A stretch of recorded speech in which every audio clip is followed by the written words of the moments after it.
किया, जिसकी आपके नेगेटिव मार्किंग होती है। और वो भी मुझे पता नहीं था, तो फिर मैंने फिर से उन्हें सॉरी बोला। कई बार ऐसे होता है कि वो जाते ही आपको नर्वस करते हैं, तो आपको क्रिटिकल सिचुएशंस के लिए रेडी रहना है।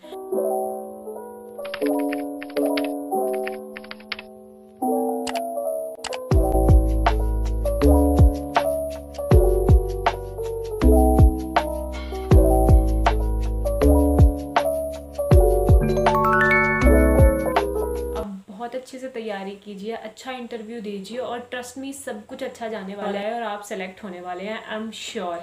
मेरा मेन मोटिव ये वीडियो बनाने का ये था कि मैं पिछले साल भी IBPS AFO का इंटरव्यू दे के आई थी और मेरा सेंटर चंडीगढ़ आया था।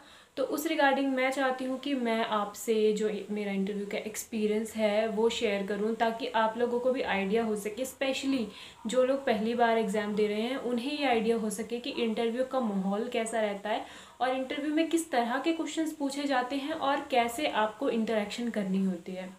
तो सबसे पहले मेरा चंडीगढ़ सेंटर आया था और वहाँ पे मेरा चंडीगढ़ में जो बैंक स्क्वायर होता है वो सेंटर आया था और काफ़ी लोगों को वही आता है जहाँ तक मुझे पता है। तो पिछली बार मेरा फर्स्ट टाइम था, फर्स्ट इंटरव्यू था किसी भी पब्लिक सेक्टर का। तो मैं काफ़ी ज़्यादा नर्वस थी क्योंकि मेरे कट ऑफ से थोड़े से ज़्यादा नंबर आए थे, 1 या 2 नंबर ज़्यादा आए थे। तो मुझ पे एक प्रेशर था कि मुझे इंटरव्यू में ज़्यादा नंबर लेने हैं और ये बहुत बड़ा कारण था जिस वजह से मैं नर्वस थी। तो इसीलिए मैं सबसे पहला आपको टिप ये देना चाहूँगी कि आपको नर्वस नहीं होना है। आप अगर अच्छे से इंटरव्यू देते हैं तो वो इंटरव्यू जो है वो आपकी पूरी गेम चेंज कर सकता है, वो सिलेक्शन या रिजेक्शन में रिजल्ट कर सकता है। तो आप लोगों को पैनिक नहीं करना, नर्वस नहीं होना, आराम से इंटरव्यू देना है। दूसरी बात, सबसे पहला जो प्रोसेस होता है वो होता है डॉक्यूमेंट वेरिफिकेशन का। तो आप ये 3 या 4 बार क्रॉस चेक कर लीजिए कि जो भी डॉक्यूमेंट आपकी गाइडलाइंस में या एडवर्टीजमेंट में मांगे हुए हैं वो सभी आपके पास मौजूद हैं और उनकी आपने 2 या 3 फोटो स्टेट करवा के रख ली हैं, ताकि आगे के लिए आपको कोई भी दिक्कत ना आए। और वहाँ पे अगर आपकी डॉक्यूमेंट वेरिफिकेशन अच्छे से हो जाती है तो ट्रस्ट में आधा बोझ आपके सर से उतर जाएगा और आप बहुत अच्छे से इंटरव्यू दे पाएंगे, एज़ कम्पेयर टू अगर आपकी डॉक्यूमेंट वेरिफिकेशन में कोई एक सर्टिफिकेट में या किसी डॉक्यूमेंट में प्रॉब्लम आ जाती है तो फिर आप इंटरव्यू उतने अच्छे से नहीं दे पाएंगे और ज़्यादातर चांसेस ये होते हैं कि आपको इंटरव्यू में बैठने ही नहीं दिया जाता। तो अब इस पॉइंट के बाद, डॉक्यूमेंट वेरिफिकेशन के बाद आपकी अटेंडेंस होती है। कई बार अटेंडेंस पहले भी हो जाती है, वो डिपेंड करता है कि आपका जो टर्न है, मतलब अटेंडेंस शीट है उसके ऊपर डिपेंड करता है। और फिर लास्ट स्टेज होता है आपका पर्सनल इंटरव्यू का। आपको वहाँ पे बिठा दिया जाता है, 2 या 3 चेयर्स लगी होती हैं और एक कैंडिडेट अंदर गया होता है और अगले 3 कैंडिडेट्स यहाँ पे बैठे होते हैं। तो सबसे पहले तो आपको पैनिक नहीं करना है, उस टाइम पे कूल डाउन करना है, अपने माइंड को ब्लैंक कर लेना है ताकि कुछ भी आपके माइंड में चल ना रहा हो जिसकी वजह से आप उसी चीज़ में खोए रहो। आपको बिल्कुल काम हो के इंटरव्यू हॉल में जाना है। जब आप इंटरव्यू हॉल में जाएंगे, एंटर करेंगे, तो जब मैं गई थी तो एक काफ़ी छोटा सा कमरा था, मेरे ख्याल से 9 बाई 9 का कमरा था और उसके अंदर 6 से 7 पैनल मेंबर्स थे और जिनमें से एक लेडी थी, बाकी सब जेंट्स थे।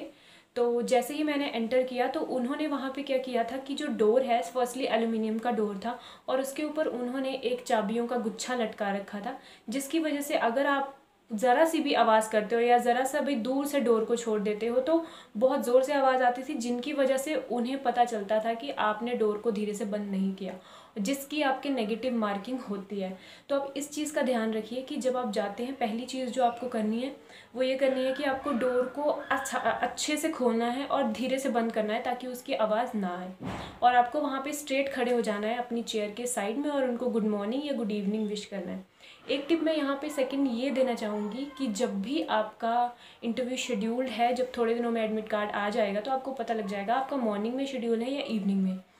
तो आप वो ध्यान रखिए कि अगर आपका स्पेशली इवनिंग में शेड्यूल्ड है तो आप गुड इवनिंग या गुड आफ्टरनून ही बोलिए। कई बार ऐसा होता है कि हम बहुत नर्वस होते हैं और हमें याद नहीं रहता कि हमने मॉर्निंग बोला, या फिर हम मॉर्निंग की जगह इवनिंग और इवनिंग की जगह मॉर्निंग बोल देते हैं, जो कि मेरे साथ पिछली बार भी हुआ था। मुझे अभी तक नहीं याद कि मैंने मॉर्निंग बोला था या इवनिंग बोला था। तो वो चीज़ हमने कर ली। वहाँ पे वो आपको बैठने को बोलेंगे और आप बैठ जाइए। जब मैं गई थी तो जब मैं डोर को क्लोज़ करने लगी थी तो मैं आराम से क्लोज़ करने लगी थी, और उन्होंने मुझे नर्वस करने के लिए, कई बार ऐसे होता है कि वो जाते ही आपको नर्वस करते हैं, तो आपको क्रिटिकल सिचुएशंस के लिए रेडी रहना है।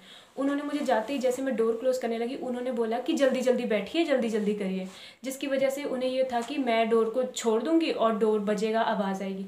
लेकिन मैंने डोर को आराम से बंद किया और उसके बाद मैंने उन्हें विश किया। फिर बैठने के बाद मैंने सबको विश किया। उन्होंने मुझसे मेरा नाम पूछा, मैंने नाम बताया। फिर उसके बाद उन्होंने मुझसे बोला कि अपना ब्रीफ इंट्रोडक्शन दीजिए। मैंने ब्रीफ इंट्रोडक्शन अपना दिया, मैंने पूरा इंट्रोडक्शन कंप्लीट किया। उन्होंने 1 मिनट तक मेरे से फुल इंट्रोडक्शन लिया, कई बार बीच में भी रोक देते हैं, बट मुझसे उन्होंने फुल इंट्रोडक्शन लिया। उन्होंने जो मेरे से फर्स्ट क्वेश्चन पूछा स्ट्रेट आफ्टर माई इंट्रोडक्शन, वो ये था कि जो कोवैक्सिन है या फिर जो कोविड की वैक्सीन्स आई हैं, वो 2 कंपनीज़ प्रोड्यूस कर रही हैं मेन पूरे इंडिया में। क्या आप उन 2 कंपनीज़ के हमें नाम बता सकते हो? तो मुझे आइडिया नहीं था, तो मुझे ऐसे लगा कि पहला ही क्वेश्चन है तो मुझे मतलब ब्लफ करने से अच्छा मुझे मना कर देना चाहिए। तो मैंने उनको बोला कि सॉरी सर, मैं पढ़ नहीं पाई इस बारे में, तो मुझे पढ़ना पड़ेगा। तो वो कहते कोई बात नहीं, ठीक है। फिर उन्होंने मुझसे शायद एक और क्वेश्चन पूछा, और वो भी करंट अफेयर्स का ही था, और वो भी मुझे पता नहीं था। तो फिर मैंने फिर से उन्हें सॉरी बोला, मैंने कहा सॉरी सर, मुझे आइडिया नहीं है, मुझे पढ़ना पड़ेगा। फिर उन्होंने कहा ठीक है। फिर उन्होंने मुझसे ये पूछा कि जहाँ पे आप रहते हो वहाँ पे आसपास में एग्रीकल्चर से रिलेटेड कुछ है, आपने नोटिस किया, आप बता सकते हो कुछ 2-3 चीज़ें जो एग्रीकल्चर से रिलेटेड हो? तो फिर मैंने उन्हें बताया कि जहाँ पे मैं रहती हूँ वहाँ पे एक मशरूम प्रोडक्शन प्लांट है, और वो इंडिया में लार्जेस्ट मशरूम्स प्रोड्यूस करता है। तो फिर उन्हें काफ़ी अच्छा लगा सुन के, और फिर उन्होंने मुझसे पूछा कि जो मशरूम होता है, मशरूम में जो सबसे ज़्यादा वेरिएशंस आती हैं वो किस चीज़ से आती हैं? अगर मशरूम हमें प्रोड्यूस करना हो तो कौन सी इन्वायरमेंटल कंडीशंस हैं जिससे बहुत ज़्यादा वेरिएशंस आती हैं? तो मैंने उन्हें बताया कि मुझे ऐसा लगता है कि मशरूम जो होता है वो टेम्परेचर और ह्यूमिडिटी से बहुत ज़्यादा अफेक्ट होता है, क्योंकि जो स्पेशली टेम्परेचर से बहुत ज़्यादा अफेक्ट होता है।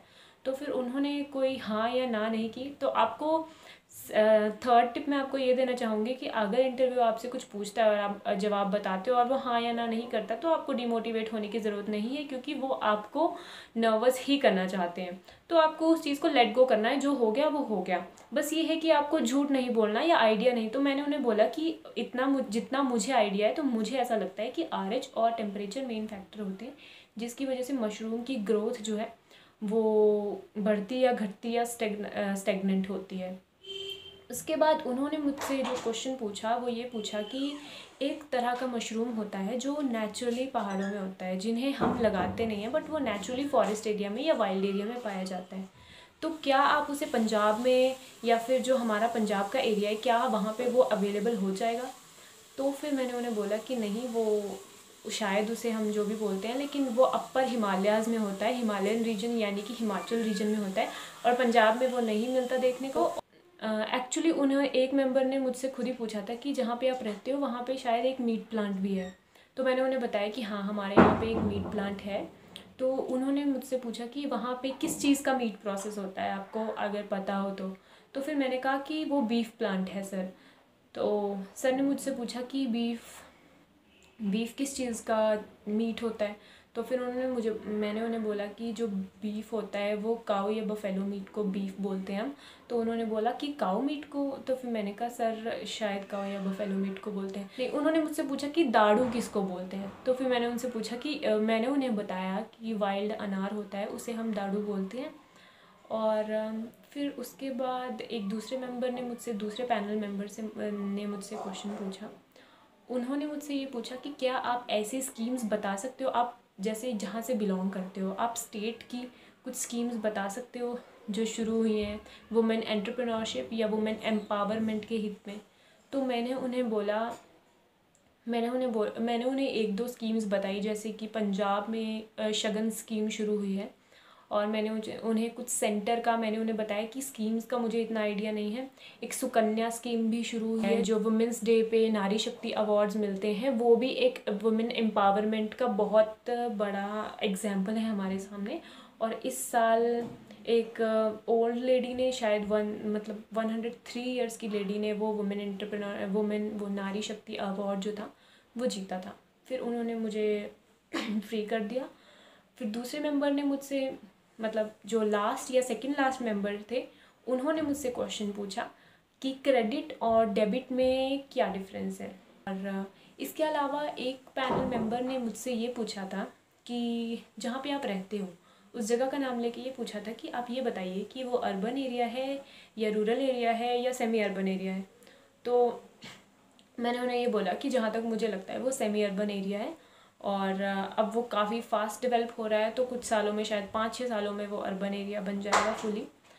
तो उन्होंने मुझसे ये भी चीज़ उन्होंने मुझे स्पेशली बताई कि जो आपके मार्क्स हैं, उन्होंने मेरा सीवी देखा, उन्होंने बोला कि आपके बैचलर्स में तो बहुत अच्छे मार्क्स हैं, आप कब ग्रेजुएट हुए। तो मैंने उन्हें बताया कि मैं 2020 में ही इसी साल ग्रेजुएट हुई हूँ। तो उन्होंने मुझसे ये भी पूछा कि क्या ये आपका पहला अटैम्प्ट है या आप पहले भी कर चुके हो। तो फिर मैंने उन्हें बताया कि नहीं, this is my first attempt. और उन्होंने मेरे से ये भी पूछा कि क्या आप काम करते हो कहीं। तो फिर मैंने उन्हें बताया कि नहीं, मैं अनएम्प्लॉयड हूँ और मैं तैयारी कर रही थी IBPS AFO की। कुछ लोगों ने बोला है कि वो लोग कभी कभी ये भी पूछते हैं कि क्या आप कोचिंग ले रहे हो या खुद से तैयारी कर रहे हो, और लोग बहुत ज़्यादा कंफ्यूज होते हैं कि इसका आंसर क्या देना होता है। तो इस चीज़ से कोई फ़र्क नहीं पड़ता वेदर आप कोचिंग ले रहे हो या खुद से तैयारी कर रहे हो, क्योंकि at the end of the day जो आपको तैयारी करनी होती है, जो आपको पढ़ना होता है, लर्न करना होता है, वो आप खुद से ही करते हो। कोचिंग वाले कोई आपकी अप्रोच नहीं लगाएंगे या आपके माइंड में कुछ एक्स्ट्रा नहीं डालने वाले हैं। फिर उसके बाद उन्होंने मुझसे बोला कि ठीक है शबनम जी, हमें आपसे बात करके बहुत अच्छा लगा और अब आप जा सकते हैं।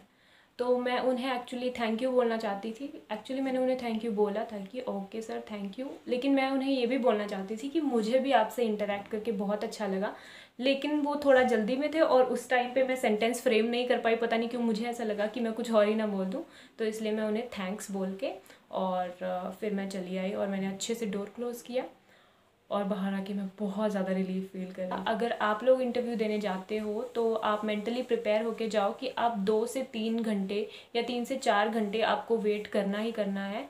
तो वहाँ पे वैसे तो वहाँ पे आप बोर नहीं होगे ऑब्वियसली, क्योंकि आप इतने ज़्यादा नर्वस होगे, लेकिन इस चीज़ के लिए आप तैयार होके जाइए। और सेकेंडली मैं यही बोलना चाहती हूँ कि बिल्कुल टेंशन फ्री होके जाइए। वहाँ पे जाके आपको बिल्कुल काम रहने की कोशिश करनी है। और जो पैनल मेंबर्स होते हैं वो काफ़ी ज़्यादा एज्ड होते हैं, यानी कि 35 या 30 के ऊपर ही होते हैं सब।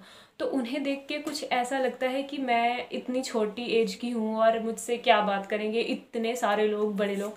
तो आपको वो नहीं करना है, मेरे साथ भी ऐसा हुआ था। और दूसरी बात ये कि वो लोग बहुत ज़्यादा पोलाइट होते हैं। अगर आपको ज़रा सा भी अनकंफर्टेबल फील होता है तो वो समझ जाते हैं और वो ईजी कर देते हैं। तो इसीलिए आपको अनकंफर्टेबल नहीं फील करना है। पहले जब आप बैठेंगे तो आपको बिल्कुल कंफर्टेबल होकर बैठ जाना है और कोशिश करनी है कि बाद में आप हिले डुले नहीं, जिससे उन्हें गलत साइन मिल सकते हैं। इसके अलावा मैं चाहती हूँ कि आप बहुत अच्छे से तैयारी करें, और मैं भी अभी इंटरव्यू की तैयारी कर रही हूँ। छोटी मोटी जो इधर उधर के करंट अफेयर्स वगैरह हैं वो कवर कर लीजिए, और बाकी आपका थ्योरेटिकल नॉलेज तो वो चेक कर ही चुके हैं। बाकी आपसे हो सकता है कि वो करंट अफेयर्स या आपकी लोकेलिटी के बारे में जो भी आप इंट्रोड्यूस करेंगे उसी के बारे में वो ज़्यादा पूछने वाले हैं। तो आपको बिल्कुल वरी करने की ज़रूरत नहीं है और बहुत अच्छे से इंटरव्यू देना है। I wish you all the best for the interview, और आशा करती हूँ कि आप में से सब लोग जो भी इंटरव्यू दे रहे हैं वो सभी सिलेक्ट हो जाए। बट हमें सबको पता है कि टफ़ कॉम्पिटिशन है, तो सेलेक्ट वही होगा जिसका इंटरव्यू अच्छा होगा। तो इसीलिए हमें पूरी मेहनत करनी है और ये जो लास्ट स्टेज बची है इसे हमें क्रॉस करना है। So I'll meet you in the next video. Till then, bye bye. Take care.